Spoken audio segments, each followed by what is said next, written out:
বেশ কয়েকদিন ধরে তীব্র গরমে অতিষ্ঠ হয়ে উঠেছে রাজধানী সহ দেশের বিভিন্ন অঞ্চলের জনজীবন। ভ্যাপসা গরমে মানুষ দিশেহারা, যেন শ্বাস নেওয়াও কষ্টকর হয়ে উঠেছিল। তবে এরই মাঝে স্বস্তির খবর দিল বাংলাদেশ আবহাওয়া অধিদপ্তর।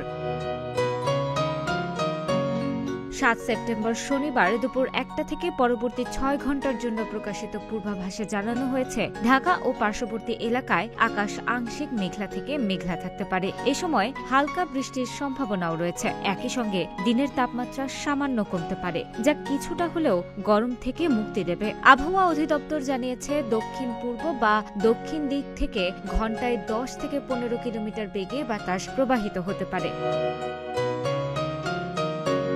এর আগে সকাল থেকে দুপুর পর্যন্ত গত ৬ ঘণ্টায় ঢাকায় মাত্র ১ মিলিমিটার বৃষ্টিপাত রেকর্ড করা হয়েছে। দুপুর ১২টায় ঢাকার তাপমাত্রা ছিল ৩১.৮ ডিগ্রি সেলসিয়াস এবং বাতাসে আর্দ্রতা ছিল ৬৩%। অধিদপ্তর জানায়, গতকাল সর্বোচ্চ তাপমাত্রা ছিল ৩৬ ডিগ্রি সেলসিয়াস। আজকে সর্বনিম্ন তাপমাত্রা রেকর্ড করা হয়েছে ২৮.৫ ডিগ্রি সেলসিয়াস।